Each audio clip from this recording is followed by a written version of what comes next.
시청자 여러분 안녕하세요. 오늘도 팍스 밀키트에 오신 걸 환영합니다. 저는 팍스 밀키트의 메인 셰프 아나운서 허가은입니다.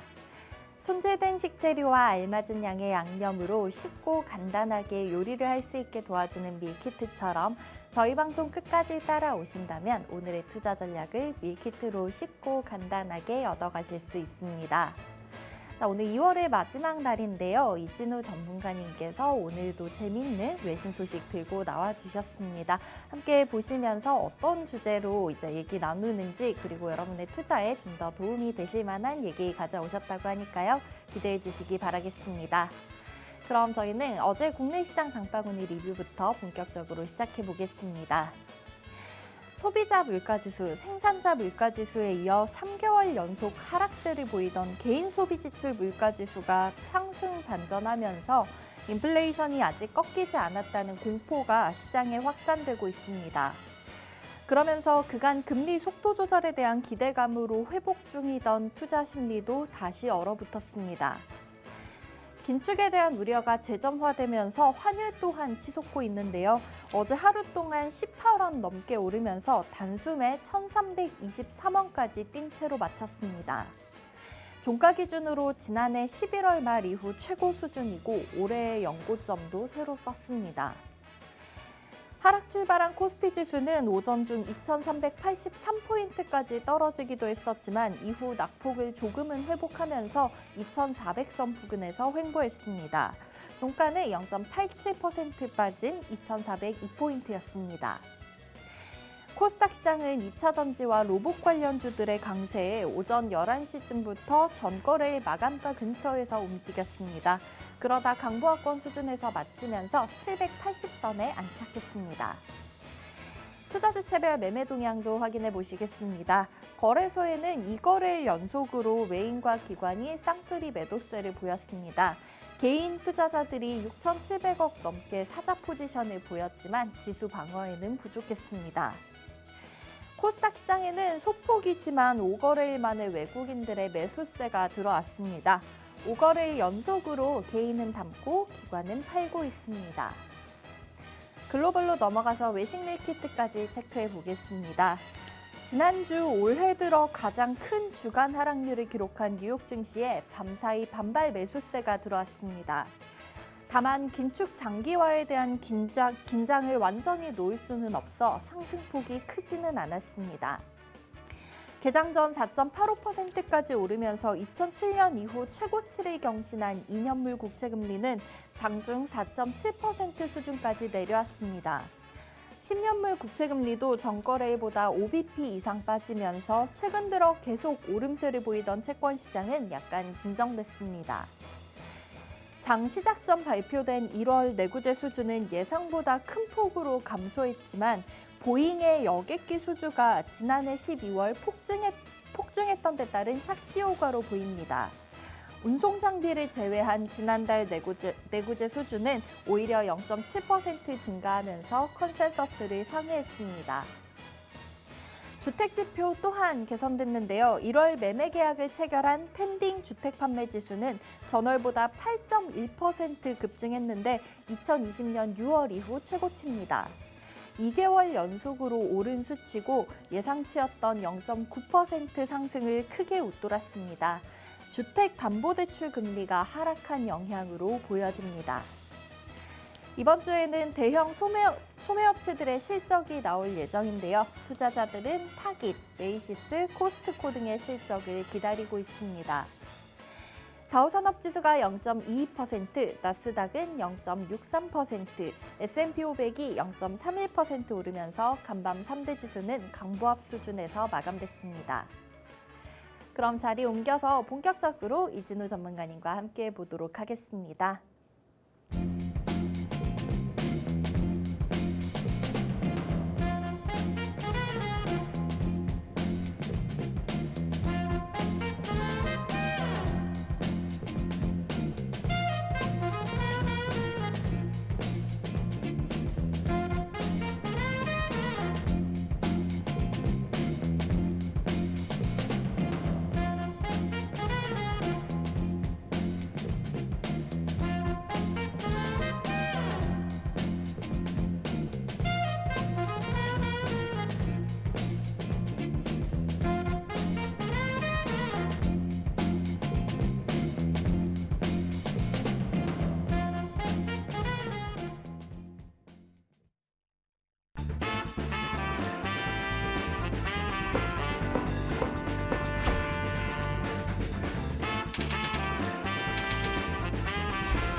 평일 아침마다 재미있는 외신 소식 가지고 와주시는 이진우 전문가님과 오늘도 함께 하겠습니다. 2월의 마지막 날에 또 재미있는 얘기 준비해 오셨다고 하는데요. 전문가님 안녕하세요. 네, 안녕하세요. 네, 한 주 동안 잘 지내셨나요? 네, 잘 보냈습니다.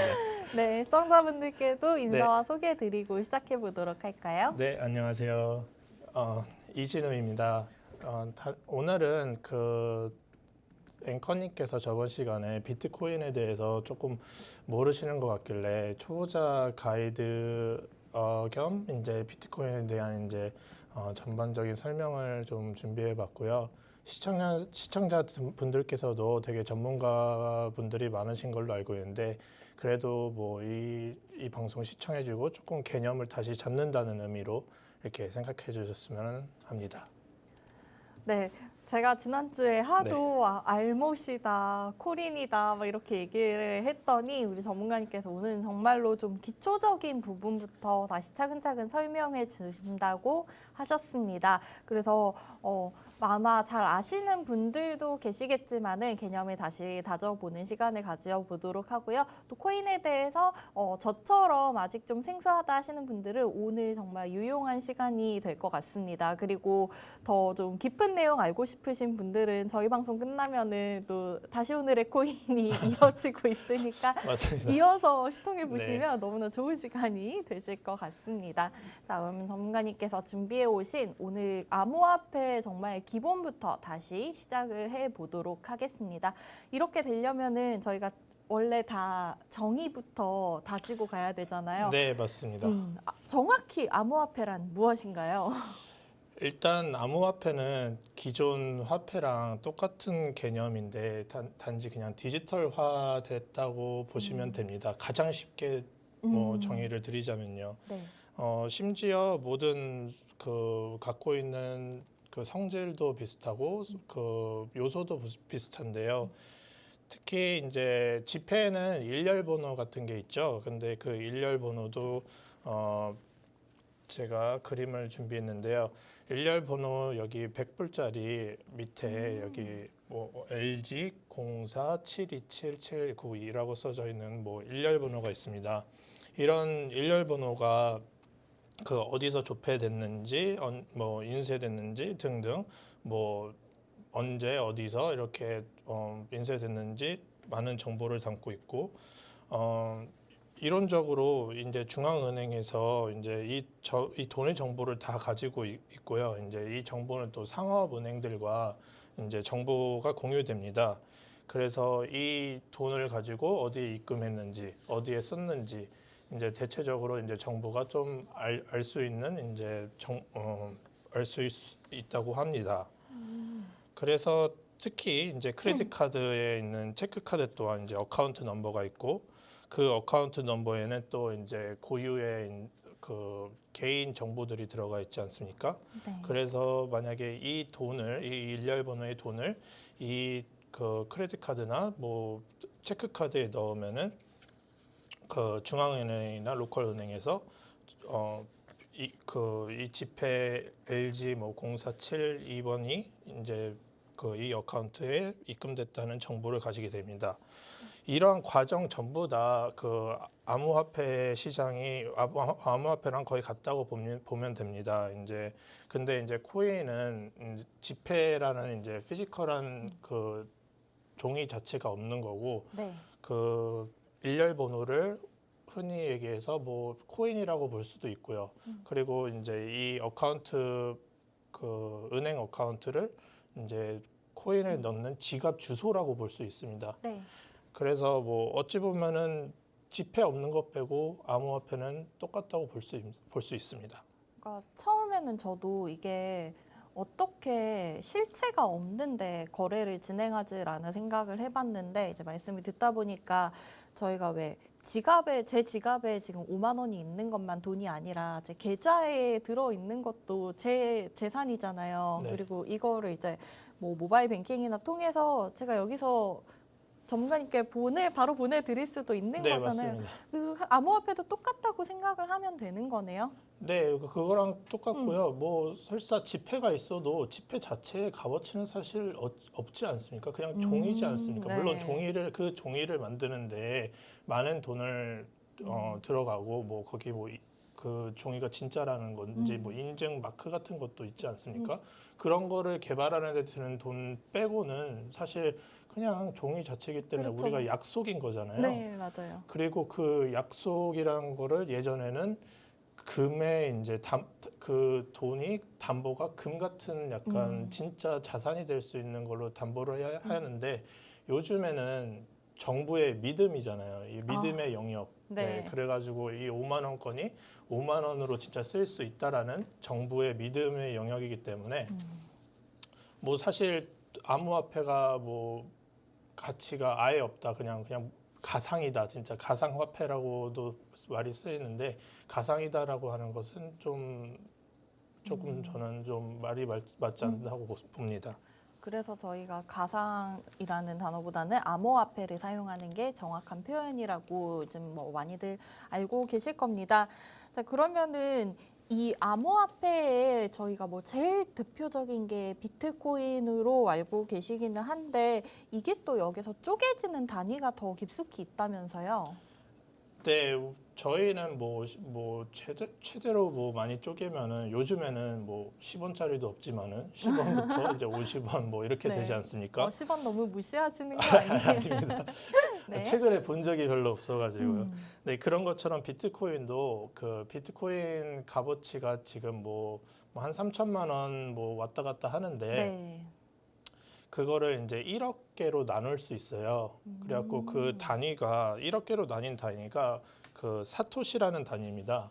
그 비트코인의 네, 그 창립자라고 익명의 창립자인데 그분의 이름을 따서 그 사토시 1사토시가 그 비트코인의 가격을 1억 개를 나눈 가격인 거죠. 네, 그래가지고 그 1사토시부터 이제 비트코인을 이제 나눌 수 있다고 보면 됩니다. 그래서 저희가 돈이 그렇게 3천만 원이라는 돈이 이렇게 많지 저는 지금 없거든요. 그러면은 만약에 그 있다고 하면은 그 비트코인을 3천만 원 없으니까 못 산다가 아니라 제가 가지고 있는 수중의 돈만큼 살 수 있고 그 거래를 할 수 있고 그렇게 되는 겁니다. 그 1억 분의 1 코인을 살 수 있다. 저희가 네. 뭐 소위 요즘 NFT 뭐 이런 거 얘기하면서 조각 투자라고 하는 개념이 이미 암호화폐 시장에서 가능했던 거네요. 네, 맞습니다. 음. 그리고 이 비트코인은 이제 가장 중요한 개인 정보가 포함되어 있지 않습니다. 예를 들어 저희가 말했던 일렬 번호나 뭐 어카운트 넘버를 일렬 번호 갖고 있는 지폐를 어카운트 번호에 넣으면은 그 지폐의 소유자인 제가 이제 이 어카운트에 넣었다는 거를 이제 네. 뭐 추적할 수 있지 않습니까? 하지만 이제 암호화폐에서는 익명이기 때문에 뭐 사실 뭐 그 웹사이트에서 보면은 누가 이만큼을 전송했고 이 주소에 전송했다라는 거는 보여집니다. 네. 하지만 그 누가 누군지는 추적을 못 한다는 거죠. 아, 그 일련 번호 정도로만 나와 네, 일렬 있고. 번호가 과연 네. 그게 앵커님인지 저인지 모르는 거예요. 특정할 수가 특정할 수가 없다는, 없습니다. 네. 그래서 이제 뭔가 자금의 흐름 같은 거, 뭐 비트코인이 어디 전송됐다는 거는 보여지지만은 누가 전송했는지 보여주지 못하니까 뭐 익명성이 보장이 되는 거죠.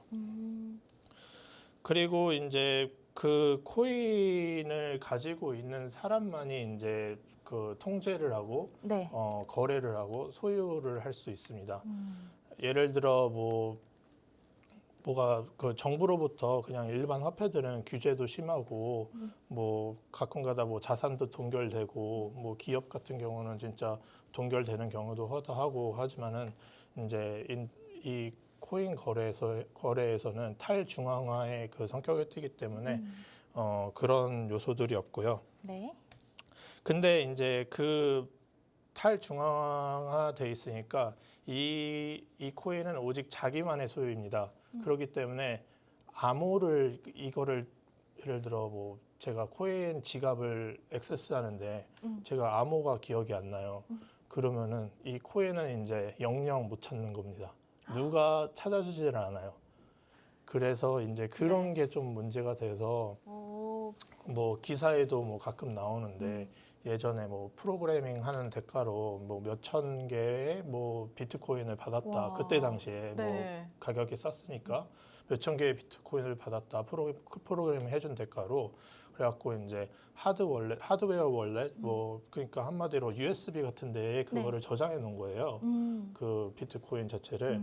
근데 사실 그거를 이제 저장을 해놓고 그게 뭐 값어치 그때 당시에 별로 얼마 안 됐으니까 까먹잖아요. 네.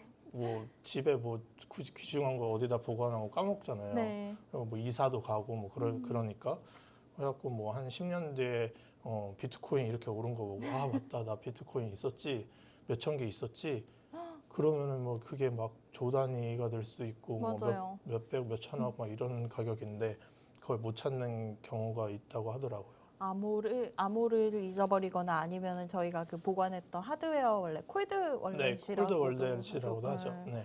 그래서 그거 잊어버리면은 찾을 수가 없다. 뭐 그건 정말로 온전히 나만 알고 있는 거니까. 네, 맞습니다. 저희가 네. 사실은 그 웹사이트에서 이제 비밀번호를 까먹었을 때는 비밀번호 찾기 왜 이렇게 해서 힌트하고 도움을 주잖아요. 네, 그래서 이제 거래소에서 그 코인을 보관하는 경우 거래소 아이디로 접속을 하기 때문에 사실 거래소 아이디는 거래소와 이제 소통을 하면은 찾을 수는 있습니다. 거래소에서 이제 액세스를 다 갖고 있기 때문에 그 거래소 암호를 이제 푸는 거지 네. 지갑 암호 푸는 게 아니기 때문에 거래소에서 보관할 경우는 괜찮지만은 개인 지갑에 이제 옮겨놨을 경우 그 암호를 잃어버리면은 아예 영영 못 찾는 거죠.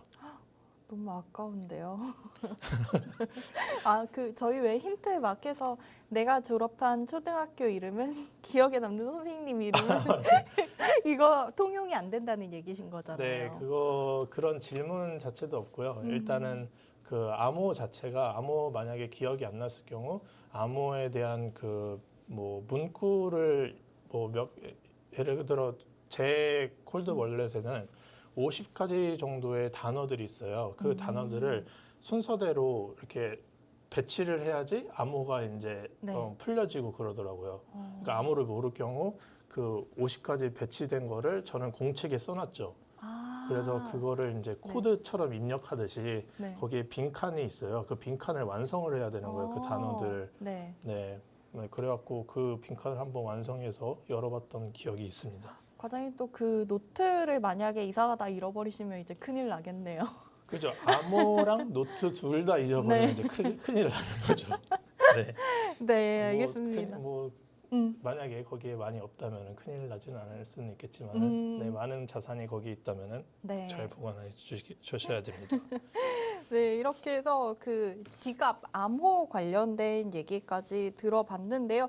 우선은 이렇게 저희가 내가 암호를 잊어버리면은 아무 방법이 없다는 것 자체가 정부나 어떤 중앙은행의 개입이 되지 않았다는 뜻으로 볼 수 있겠네요. 네, 전혀 개입을 할 수 없고요. 그리고 이제 하지만 이제 비트코인 자체가 비트코인 네트워크에 다 연결이 되어 있거든요. 그래서 뭐 흔히들 뭐 비트코인은 이제 뭐 암호 추적 불가능이 아니라 이제 뭐라 그래야 되지? 비트코인은 이제 해킹 불가능이라고 하는 게 그 모든 네트워크에 다 연결되어 있기 때문에 네. 그 네트워크를 전체를 해킹을 해야지 이제 그 돈을 빼갈 수 있고 그렇습니다. 근데 지금 그 네트워크가 이제 수백만 가지의 컴퓨터로 다 연결되어 있어서 그 과반수 이상 그 컴퓨터를 다 이제 몇백만 개의 컴퓨터를 동시에 해킹해서 하지 않는 한 이제 사실상 불가능하다고 볼 수 있죠. 일단 우선은 좀 저희 불안하신 분들 아직 좀 믿음이 부족하신 분들 계실 수도 있겠는데요. 저희가 이제 이 네트워크를 전체 연결되어 있는 거에 다 해킹을 해야지가 가능하기 때문에 현재로서 해킹 불가능이다 이렇게 얘기를 한다고 합니다. 그러면은 네, 우선 여기 하나 이제 웹사이트를 제가 띄워드릴 텐데요. 네. 거기에 보면은 이제 이렇게 주소들이 있습니다. 이게 네. 흔히들 뭐 얘기해서 뭐 지갑 주소인데요. 아, 네. 이 지갑 주소가 이제 어카운트 넘버라고 생각하시면 됩니다. 그래서 여기에 이 어카운트에 뭐 22시 10분에 뭐 0.025개의 비트코인이 이제 한 585달러 정도의 비트코인이 들어갔다.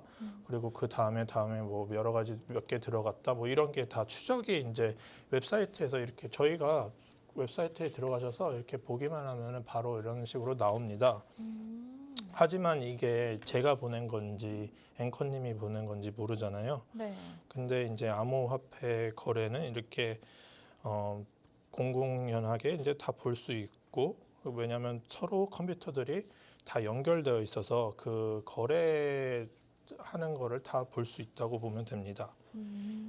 근데 CBDC도 이런 암호화폐 기술을 사용하지만은 네. 그 이제 정부에서 이제 만든 디지털 코인인데 그거는 완전히 중앙화돼 있고 이런 식으로 뭐 이런 정보를 오직 정부만이 가지고 있고 그렇습니다. 그래갖고 오히려 규제를 하고 엄청난 중앙화이고 네. 또 CBDC는 뭐 탈중앙화의 성질을 전혀 없기 때문에 그냥 기존 화폐라고 보시면 됩니다.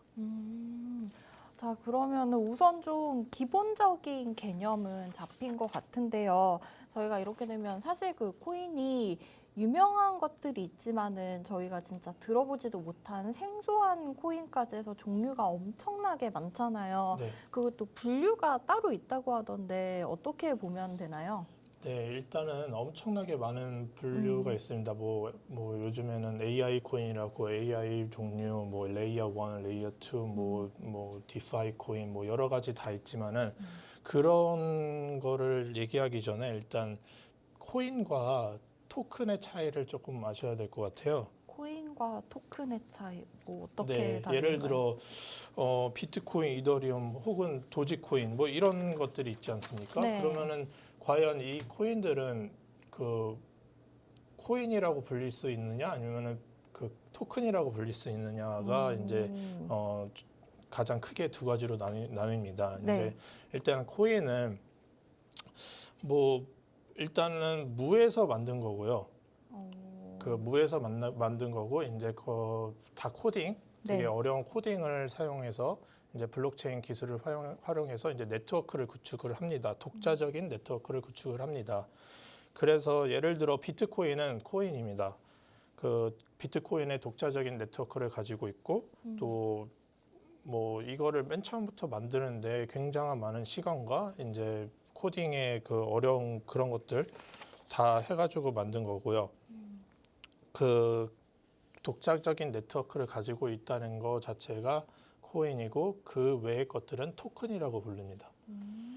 토큰은 사실 이렇게 네트워크를 형성된 코인에 그냥 뭐 얹어서 그 네트워크를 사용하는 게 이제 토큰이라고 보면 되고요. 그 대신 그 네트워크를 사용함에 있어서 소정의 수수료를 그 뭐 비트코인이면 비트코인, 이더리움 네트워크면 이더리움 뭐로 소정의 그 게스피라고 하는데 그거를 준다고 보면 되는 거죠. 그러면은 저희 좀 이렇게 이해를 해볼 수도 있겠네요. 모든 코인은 토큰에도 해당이 되지만 토큰은 코인에 해당이 되지는 않을 것 같네요.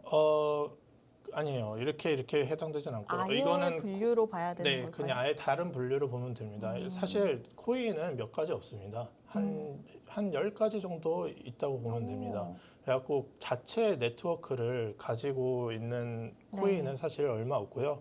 가장 유명한 게 뭐 비트코인과 이더리움, 뭐 솔라나 뭐 이 정도가 되겠네요. 그래갖고 그 생태계 안에서 네. 이제 그 새로운 토큰들이 생성이 되는 겁니다. 예를 들어 이더리움의 그 네트워크 안에서 네. 이더리움 네트워크를 쓰는 무슨 코인, 뭐 시바이누 코인, 뭐 이렇게 될 수도 있는 거고요. 그래서 그 토큰은 이 코인의 네트워크를 사용해서 각각 그 특성에 맞는 일을 하는 거예요. 그러니까 이름에 코인이 붙어도 사실상 이거를 좀 자세히 들여다보면은 본 토큰이 네, 자체적인 네트워크를 가진 게 아니라 좀 남의 네트워크에 얹혀 있는 토큰 종류일 수도 있다. 이렇게 이해를 하면은 좀 쉬울 것 같습니다. 네, 실제로 그래서 토큰 자체가 되게 만들기가 쉬워요. 그 앵커님이랑 저랑 사실 뭐 시간이 많으면은 네. 여기서 그냥 만들 수도 있어요. 그냥 이더리움 네트워크를 가지고 있는 토큰 생성기 웹사이트에 접속하셔가지고 토큰의 이름, 뭐 예를 들어 밀키트, 뭐 밀키 근데 MIL 뭐 이렇게 쓰고 네네. 뭐 수량 쓰고 가격 쓰고 그래가지고 발행하면은 그만큼 토큰이 이제 생성이 되거든요. 오, 네.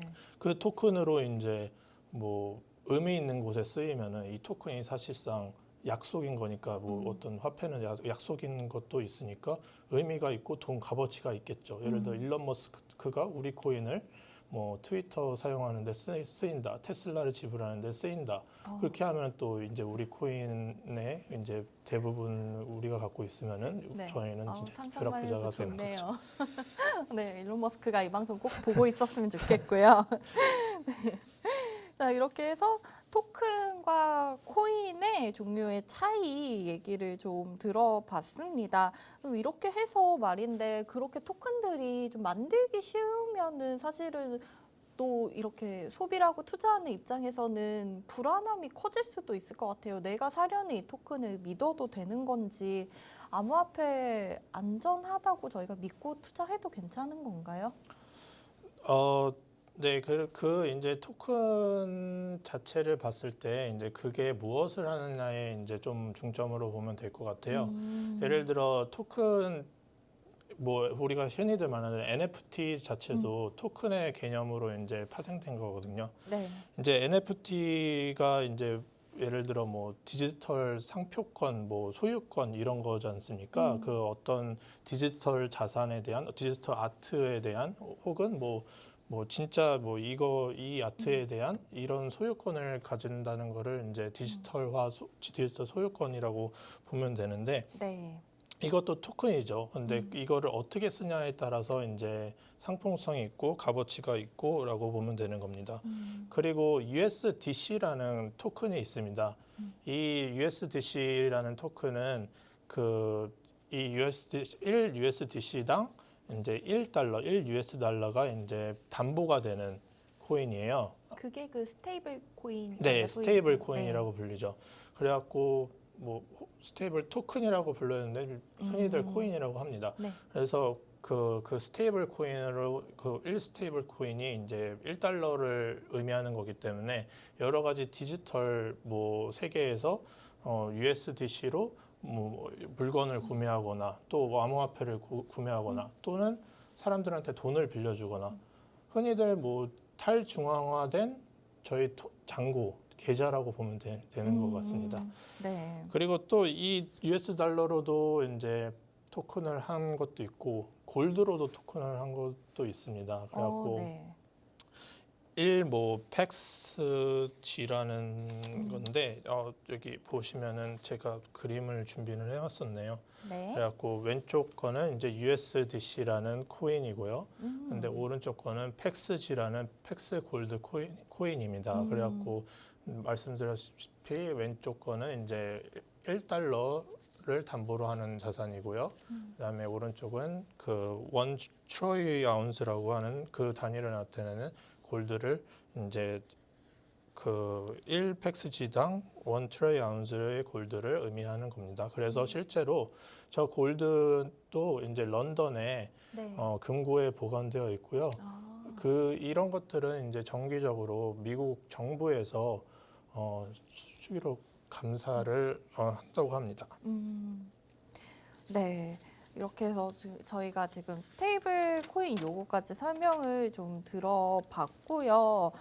자, 이 암호화폐 안정성에 대해서 사실은 뭐 아까 전문가님께서 해킹 불가능 뭐 이렇게 얘기를 해주셨고 하지만은 저희가 또 얘기를 들으면 들을수록 좀 헷갈리실 수도 있을 것 같아요. 암호화폐 안전하다고 보고 계신가요? 네, 저는 안전하다고 보는데 이제 그게 얼만큼 유명해졌느냐, 많은 사람이 사용하느냐에 또 좀 다르고요. 또 스피드와 이제 처리 속도와 이제 안전성과의 약간 트레이드오프 관계이거든요.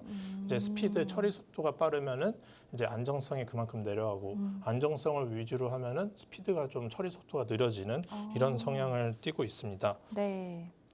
예를 들어 뭐 어떤 해커든지 뭐 은행도 해커를 할 수 있는 그 사람들도 있고 뭐 그래서 이제 그 해커들에 대한 위협이 엄청 큰데요. 네. 그 유명한 이제 네트워크를 가진 이더리움이나 뭐 비트코인 같은 경우는 아까도 말했다시피 과반수 이상을 그 네트워크가 연결되어 있는 컴퓨터를 해킹해야 되기 때문에 사실 해킹이 불가능하다고 볼 수 있습니다.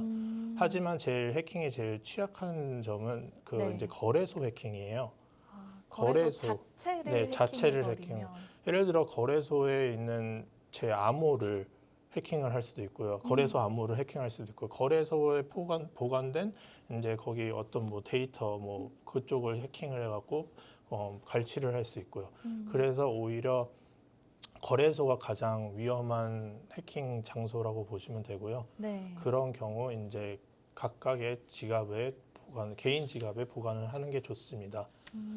앞서 말씀하셨다시피 그 저희가 실물로 보유할 수 있는 하드웨어 월렛, 콜드 월렛 이렇게 얘기하는 거에 보관을 하면은 저희가 이제 조금 더 거래소 해킹에 대해서는 안전성을 확보할 수가 있겠네요. 사실 제가 얼마 전에 며칠 전에 뉴스에서 보도된 내용이 은행이라고 해서 저희가 또 다 믿을 수 있는 게 아니잖아요. 네. 작년에 횡령 사건도 굉장히 많이 있었고 그 며칠 전에 본 뉴스 같은 경우에는 은행에 이제 어떤 분이 현금을 입금하기 위해서 맡기기 위해서 들고 갔는데 은행 직원이 보는 앞에서 돈을 이렇게 빼서 숨겼다라는 뉴스가 나와서 좀 충격적이었거든요. 네, 그렇죠. 지금 방금 저도 충격 먹었어요.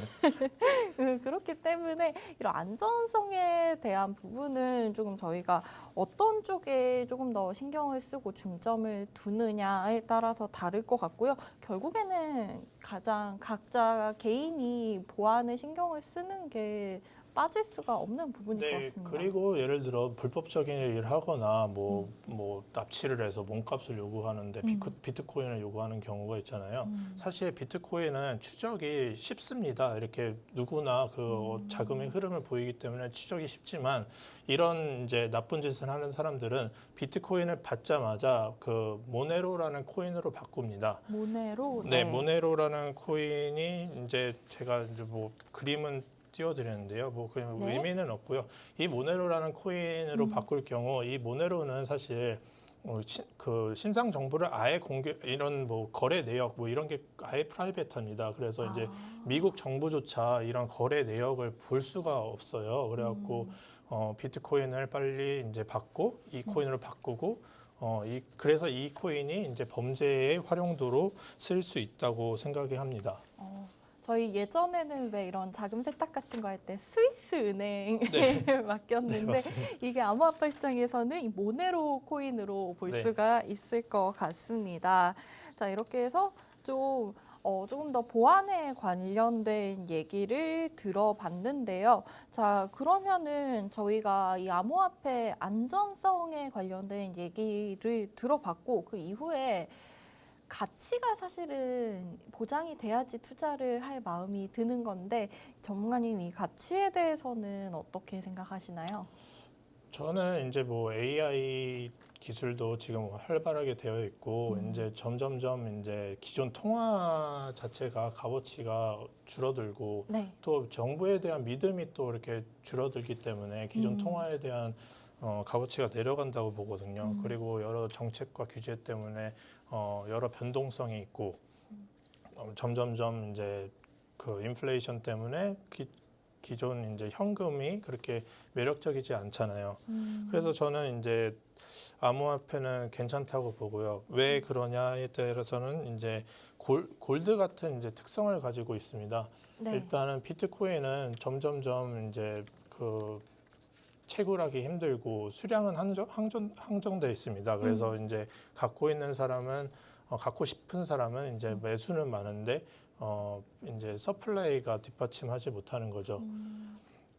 그래서 지금 매수세가 똑같다는 지금 그 용도는 그 일정하게 있다고 쳐도 4년마다 그 가격이 2배로 오른다고 합니다. 네. 근데 앞으로 이제 비트코인에 대한 수요는 점점점 높아지는데 그 가격이 2배 이상 오르겠죠.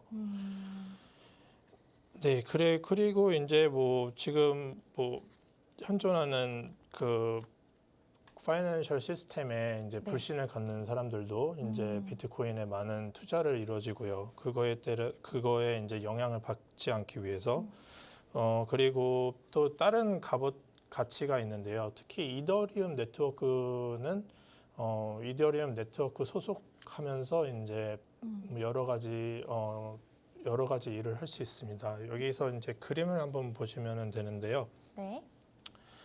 여기에 보면은 이게 다 뭐 토큰입니다. 이더리움 네트워크를 사용하는 토큰이라고 보시면 돼요. 그래가지고 이 토큰들은 사실 값어치가 있다고 보면 되고요. 각자의 특성이 있습니다. 뭐 제일 밑에는 스테이블 코인이라 가지고 뭐 1달러를 이제 의미하는 스테이블 코인으로 이 스테이블 코인을 이용해서 여러 그 금융 일을 할 수 있고요. 금융 네. 자산을 만들 수 있고요. 또 서비스라는 거는 여러 서비스들을 이제 그 만들 수 있습니다. 예를 들어 우버 같은 서비스도 이런 거를 아예 프로그래밍 해가지고 우버 같은 플랫폼이 아니라 각 코인의 플랫폼으로 이제 연결돼가지고 우버 같은 서비스도 진행할 수 있고요. 그리고 뭐 각 그 위에 보면 인프라스트럭처 앤 데브 툴링이라고 했는데 이제 개발자들을 위한 이제 도움을 줄 수 있는 코인과 또 이제 은행과의 거래가 쉽도록 하는 이제 체인링크라는 코인도 있고요.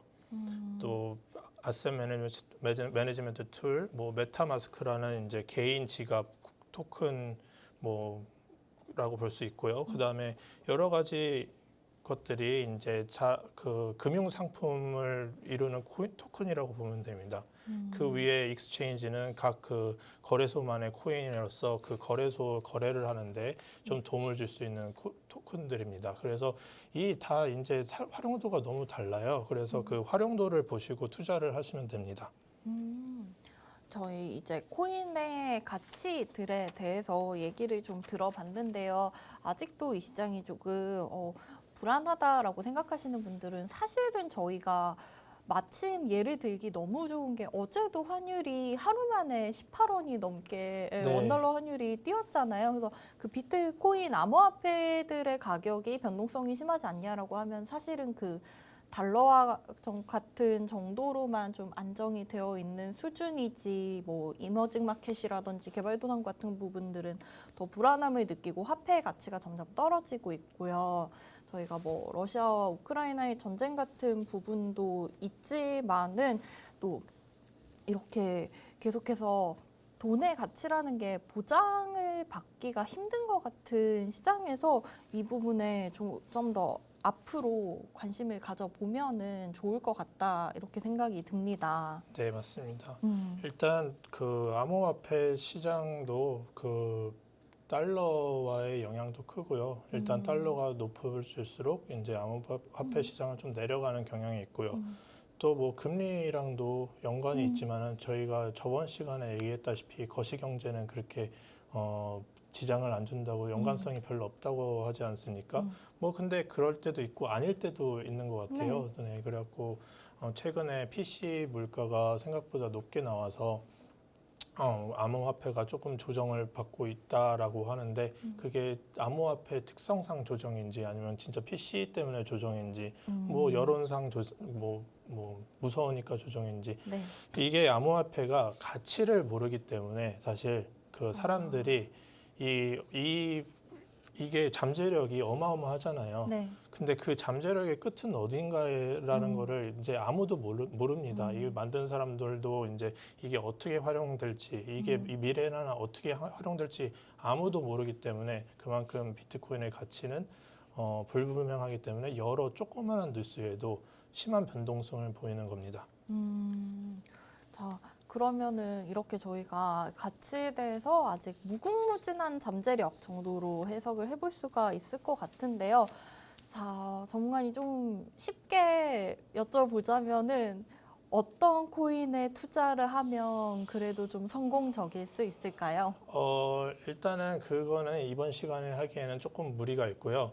하지만 코인을 보는 기준의 가장 기본적인 거는 시가총액입니다. 시가총액. 네, 그 주식들도 시가총액이 그러니까 무거울수록 이제 가격의 변동성이 크지 않지 않습니까? 맞아요. 안정적이죠. 네, 안정적이죠. 네, 그만큼 이제 시총이 높은 코인들은 소위 말해 뭐 그나마 로우 리스크라고 볼 수 있습니다. 뭐 암호화폐 시장이 되게 하이 리스크긴 하지만 그 중에서도 뭐 탑 10 정도는 되게 로우 리스크라고 보고 있고요. 그 탑 10 정도에서 이제 그 코인들을 보시면은 되게 안정성과 뭐 커뮤니티도 많이 형성되어 있고요. 또 기술력도 많이 인증받았고 여러 가지 이점이 있으니까 탑 10인 거지. 그만큼 많은 사람들이 선호를 한다는 거지 않습니까? 네. 그래서 예를 들어 루나 코인 같이 없어질 것 같다, 무섭다, 뭐 이제 뭐 이 코인이 없어지는 거 아니냐 이런 걱정을 하실 때는 좀 이제 시총 맨 위에서 이제 10번째 혹은 20번째 안에 코인들을 좀 매수를 하는 게 안전하고요. 그래 지금 가격이 사실 뭐 매력적인 거는 뭐 단정 지을 수 없으나 네. 되게 많이 내려온 건 사실이거든요. 그래서 이제 코인 전체 시총이 사실 많이 내려왔어요. 그렇기 때문에 앞으로의 이제 금리가 뭐 인하된다든지 뭐 여러 돈이 몰리게 되면은 또 급격하게 몰리는 경향이 있어요. 네. 그렇기 때문에 지금 가격도 뭐 가격에서도 3배, 4배 이렇게 불장이 오면은 그 정도 이렇게 오긴 하거든요. 그래서 너무 뭐 시총이라고 해서 뭐 네. 돈을 많이 안 버냐 뭐 그런 거는 아니고요. 그리고 또 시총이 낮으면 낮을수록 그만큼 가격 변동이 엄청납니다. 예를 들어 뭐 비트코인이랑 같은 가격의 코인이 있는데 시총이 비트코인의 뭐 20배도 뭐 20분의 1도 안 되면은 그만큼 가격 변동이 심하거든요. 뭐 조그만한 매수세가 있으면은 가격이 잘 오르고 비트코인에 비해서요. 네. 그래서 되게 리스키하다고 보고 또 이제 그 시총 제 생각에는 200위 안에서 좋은 코인을 찾을 수 있는 안목이 가장 중요할 것 같습니다. 시총이 낮은 유망한 코인을 잡는 게 가장 많은 이제 프로핏을 테이킹할 수 있는 그런 기준이 되겠네요. 네. 자, 우선은 저희 주식 시장과 비슷하게 시총이 크면 클수록 그래도 좀 안정적인 흐름을 보인다라고 얘기를 해주셨고요. 그 수많은 코인이 있지만은 그 중에서 한 적어도 시총 200위 안쪽에서 저희가 좀 그 낮은 가격에 더 보장돼 있는 가치가 보장된 코인을 찾는 것이 우리 투자자들의 역할일 것 같다고 말씀해 주셨습니다. 계속해서 자막이 나가고 있었는데요. 오늘 정말 암호화폐에 대해서 기본적인 개념부터 눈높이 교육을 진행해 주셨습니다. 오늘 이 시간을 통해서 저도 암호화폐 시장에 대해서 조금 그래도 이해가 깊어지고 보는 눈이 넓어진 것 같습니다. 네, 물론 이 정도 정보로 부족한 게 너무 많습니다. 여러 가지 또 설명해야 될 것도 많고, 뭐 실제로 암호화폐 시장에 들어오면은 뭐 어떤 특정한 코인들의 이제 특성도 알아보는 게 더 좋고, 지금 현재 트렌드에 의해서 움직이는 경향도 많이 있거든요. 네. 그래갖고 뭐 한때는 뭐 메타버스라고 해가지고 뭐 메타버스 코인들만 오른 적도 있고요. 게임 뭐 P2E 코인이라고 그래갖고 뭐 플레이 투 earn 그래갖고 이제 게임을 하면서 돈을 버는 코인도 있어가지고 그런 게 한때 또 인기가 있었고요. 그렇게 트렌드에 따라서 이제 트렌드를 일찍 잡는 것도 하나의 방법이 될 수가 있겠습니다. 트렌드를 따라가서 저희가 이제 소위 말하는 뭐 밈코인이 유행을 했던 적도 있고 또 네. 단기적인 트레이딩 하시는 분들은 그런 트렌드를 빨리 읽는 것이 네, 맞습니다. 중요할 것 같다. 네, 이렇게. 도지코인이 그 대표적인 예였죠. 그렇죠. 네. 라고 여기까지 설명을 도와주셨습니다. 우리 시청자분들께도 유용한 시간이 되셨으면 좋겠고요. 더욱더 자세한 내용 앞서서 제가 말씀드렸듯이 저희 다음 바로 이어지는 방송인 다시 오늘의 코인도 시청해 보셔도 좋을 것 같습니다. 오늘 이진우 전문가님 오늘 유용한 내용 준비해 주시느라 너무나 고생 많으셨습니다. 네, 감사합니다. 저희 오늘 시장 상황 체크해 보면서 오늘 방송 마무리해 보도록 하겠습니다. 오늘 양지수는 현재 상승 출발해서 코스피 같은 경우에 0.66% 오르면서 현재 2,418선에서 움직이고 있는 모습 나타나고 있고요. 코스닥은 0.5% 정도 상승하면서 784선에서 출발하고 있습니다. 수급 상황도 확인을 해보시자면요. 오랜만에 거래소에 장 초반부터 외국인과 기관의 매수세가 들어오고 있습니다. 다만 개인 투자자들이 오늘 50억 정도 매도 우위 보이고 있고요. 외국인은 36억, 기관은 47억 정도 담아가고 있습니다. 코스닥 시장에서는 개인 투자자들의 매수세 굉장히 강하게 들어오고 있는데요. 초반부터 1,000억 원 넘게 담고 있는데 다만 외국인이 850억, 기관이 140억 가까이 팔고 있습니다. 그리고 환율, 오늘 시장에서는 환율이 좀 내림세를 보여주고 있습니다. 현재 7원 80전 내리면서 1,315원 선에서 움직임 확인되고 있습니다. 섹터별로 움직임 잠깐 확인해 보도록 하겠습니다. 거래소 먼저 확인해 보시자면은 운수장비 섹터가 1%대 강세 보이고 있는데요. 센트럴 모텍, 인지컨트롤스가 현재 지금 7% 정도 강세를 나타내고 있는 상황이고요. 또 명신산업도 2.8% 정도 강한 모습 나타나고 있습니다. 오늘장 자동차 관련 종목들의 흐름이 좋은 상황이고요. 코스닥 시장도 확인해 보시면은 여기서는 종이목재 섹터가 강한데요. 무림그룹의 종목들 오늘장 강한 모습 나타나고 있습니다. 어제 시간 내에서 상한가를 기록을 했었는데요. 무림페이퍼 같은 경우에 작년 영업이익이 전년 대비 220% 이상 증가했다는 실적 발표가 나왔습니다. 그러면서 오늘장 무림페이퍼가 13% 급등 나오고 있는 상황이고요. 가격 제한폭까지 올라갔었다가 지금은 좀 내려온 상황이고요. 무림 SP도 현재 6% 정도 강세 보이고 있습니다. 뒤이어서 통신서비스 섹터 강한데요. 한국정보통신이 4%, 인포뱅크가 2%, 버킷스튜디오 1.7% 정도 강세로 출발하고 있습니다. 종목별 흐름 잠깐 확인해 보시자면은 앞서서 무림페이퍼 말씀을 드렸었고요. 미래컴퍼니와 KD 같은 경우에도 가격 제한폭까지 올랐었다가 지금은 좀 내려와 있지만 현재 두 자릿수 급등 나오고 있다는 점 알려드리도록 하겠습니다. 오늘장 애플페이 관련주들의 움직임이 다시 확인이 되고 있네요. 하잉크 코리아도 현재 10% 정도 급등하고 있는 상황이고요. 루트로닉 사무씨 이 종목 같은 경우에는 최근에 좀 리오프닝 관련해서 수혜를 기대받고 있는 미용기기 관련된 종목이죠. 고가의 제품 판매와 고환율로 인해서 설립 이래 최고 매출이 집계됐다라는 보도가 있었습니다. 그러면서 루트로닉 사무씨가 현재 12% 정도 급등 나오고 있는 상황이고요. 루트로닉은 4% 가까운 강세로 출발하고 있습니다. 종목별로 조금 더 확인해 보시자면은 MDS테크가 7%, 미래나노텍 현재 8% 정도 상승하고 있는 중이고요. 그리고 이수화학이 14%, 코스모화학 5% 정도 오르면서 오늘장 화학 관련 종목들도 강세를 나타내고 있습니다. 자, 저희 방송 오늘 준비한 시간은 여기까지였습니다. 내일은 3일절로 우리 시장 하루 쉬어가는 날이죠. 저희는 이번 주 목요일 아침 8시 30분에 다시 돌아오도록 하겠습니다. 지금까지 시청해주신 여러분 고맙습니다.